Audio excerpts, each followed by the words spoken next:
Out of place artefacts, ऐसे artefacts जो वहां पाए गए जहां टेक्निकली उन्हें होना ही नहीं चाहिए था। ये आर्टिफैक्ट्स हर वक्त हमारी रियलिटी को चैलेंज कर रहे हैं कि क्या जो अपने बारे में हम जानते हैं वो सही जानते हैं। क्या इन आर्टिफैक्ट्स का मिलना वाकई एक इत्तेफाक था या ये प्लांटेड थे? ये आर्टिफैक्ट्स, ये चीजें जहां और जिस दौर में मिली हैं, ये अपने से सैकड़ों साल आगे की टेक्नोलॉजी थी। इनका वहां होना टोटली इम्पॉसिबल था। इन आर्टिफैक्ट्स की वजह से ऐसे सवाल पैदा हुए जिनका जवाब हमारे पास नहीं है। इन्हीं आर्टिफैक्ट्स का और इन्हीं सवालों का जवाब तलाश करने के लिए, खुलासा करने के लिए चलिए एक सफर पर चलते हैं, जिस सफर का नाम है इम्पॉसिबल आर्टिफैक्ट्स। अस्सलाम वालेकुम and welcome back in library. Dinosaurs, आपको क्या लगता है ये जानवर जिनमें से कुछ गोश्त खाने वाले और कुछ घास वगैरह खाने वाले, ये बेहद बुलंद कद-ओ-कामत वाले जानवर जमीन पर कितना अरसा पहले पाए जाते थे? अंदाजे के मुताबिक 6 मिलियन ईयर्स अगो डायनासोर्स का वजूद कायम था हमारे इस प्लेनेट अर्थ पे। लेकिन इस रियलिटी को, इस फैक्ट को चैलेंज करते हैं कुछ इम्पॉसिबल आर्टिफैक्ट्स, जिनका जिक्र करेंगे आज की इस वीडियो में। पहले डायनासोर्स का थोड़ा सा तारुफ करवा देते हैं। रॉबर्ट प्लॉट नाम का एक शख्स 1677 में उन्हें एक हड्डी मिली थी। कौन थे ये रॉबर्ट प्लॉट? इंग्लिश नेचुरलिस्ट थे और फर्स्ट प्रोफेसर ऑफ केमिस्ट्री थे ऑक्सफोर्ड यूनिवर्सिटी में। 1677 सन 1677 में इन्हें एक बहुत बड़े साइज की हड्डी दरियाफ्त हुई थी। इन्होंने क्लेम किया कि यह किसी गैर मामूली जानवर की है जो जमीन पे बहुत अरसा पहले पाया जाता था।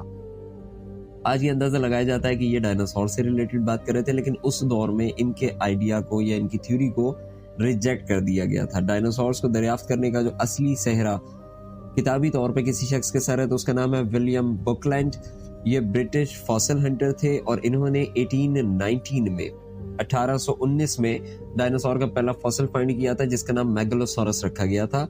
और 1824 में डायनासोर्स का नाम डायनासोर मशहूर कर दिया गया था। इस तरह के बड़े कदो-कामत के जानवर जो जमीन पर अपना वजूद कायम रखे हुए थे अंदाजे के मुताबिक 6 मिलियन ईयर्स अगो। ये रियलिटी बताई जाती है। इंसान का वजूद इनसे बहुत बाद में, क्रिटेशियस पीरियड के बहुत, जुरासिक पीरियड के भी बहुत बाद में आया है। तो इंसानों के साथ डायनासोर्स का इसी प्लेनेट पे रहना नाकाबिले कबूल बात है, क्योंकि इतने बड़े और इतने खतरनाक जानवर अगर इंसानों के साथ है तो इंसानों का वजूद ही मिटा देते। मगर कुछ आर्टिफैक्ट्स इस थ्योरी को चैलेंज करते हैं।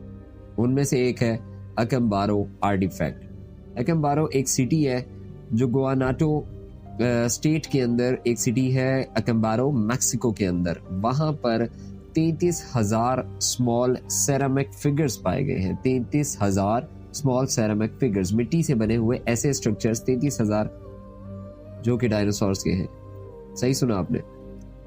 जिक्र करना चाहेंगे वेल्डेमोर जॉर्सलिन का, जो एक जर्मन एमिग्रेंट मर्चेंट थे, जर्मन एमिग्रेंट ताजर वेल्डेमर। इन्होंने एक दफा ये अपना घोड़ा लेके जा रहे थे मैक्सिको के इसी एरिया से अकम्बारो सिटी के अंदर से, तो इनके घोड़े से कोई चीज टकराई। इन्होंने समझा कि मिट्टी का एक मामूली सा पत्थर है। जब इन्होंने खोल के उसे देखा, साफ किया, तो पता चला कि वो डायनासोर का एक स्टैचू है, छोटा सा स्टैचू। जैसे कि आपने देखा होगा कि जो जमीन में सिविलाइजेशंस जिनकी आर्कियोलॉजिकल फाइंडिंग होती है और उसके अंदर जैसे टॉयज मिलते हैं ना मिट्टी के बने हुए, उस तरह के डायनासोर फिगर मिला।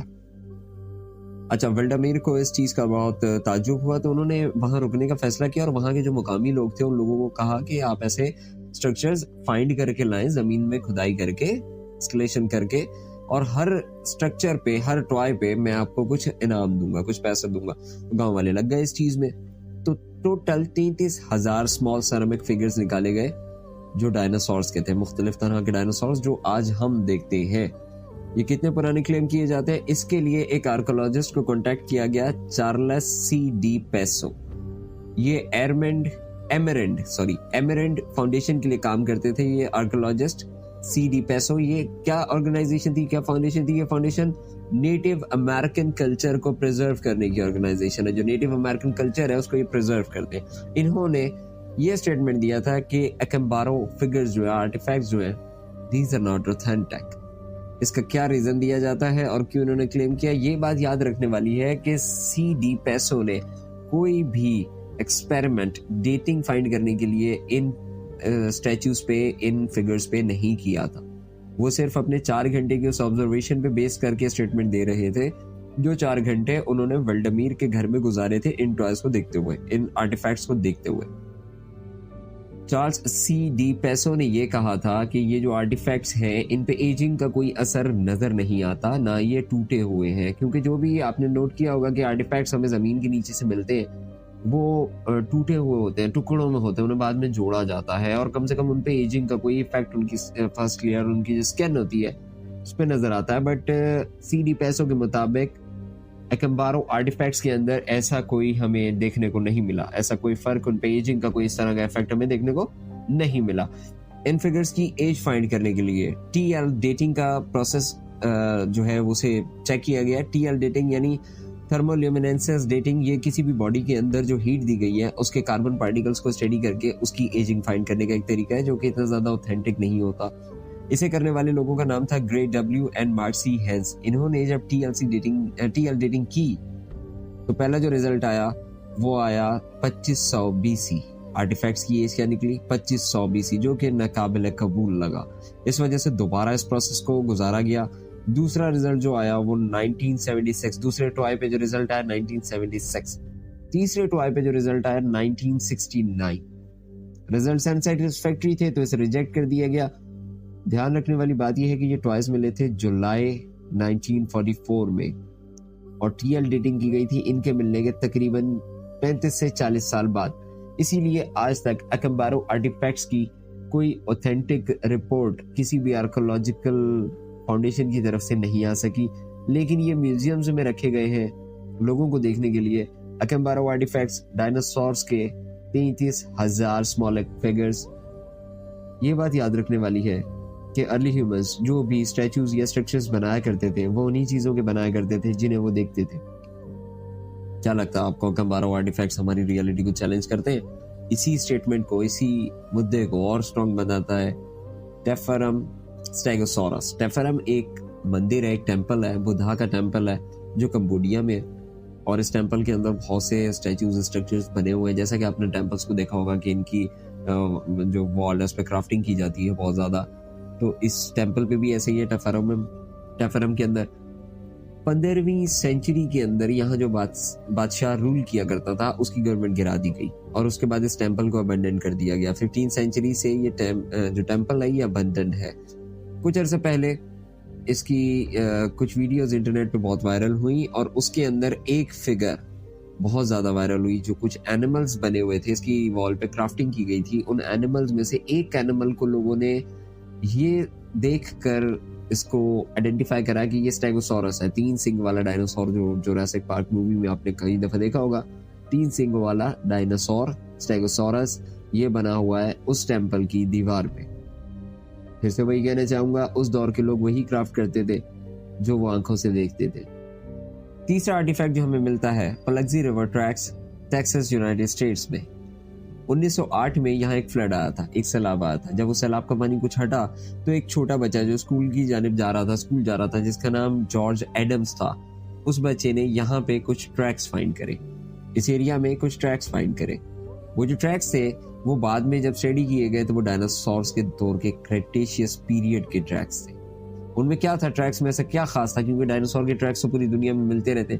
बात ये थी कि वहां पर 3 तरह के फुटप्रिंट्स मिले थे उस टुकड़े पे, उस 20 मीटर के टुकड़े पे जो फुटप्रिंट्स मिले थे वो सेरोपॉड्स, लंबी गर्दन वाले वो डायनासोर जो जुरासिक मूवी में आपने देखे होंगे जो घास वगैरह खाते हैं, दरख्त के पत्ते खाते हैं। सेरोपॉड्स के कदमों के निशान वहां मिले थे और उनके साथ जो दूसरे कदमों के निशान थे थेरोपॉड्स, वो छोटे डायनासोर जो बहुत ही स्पीडी होते हैं, छोटे से टीरेक्स के साइज के डायनासोर जो हंटिंग करते हैं इस तरह के बड़े डायनासोर्स की, उनके फुटप्रिंट्स मिले थे, छोटी गर्दन वाले डायनासोर।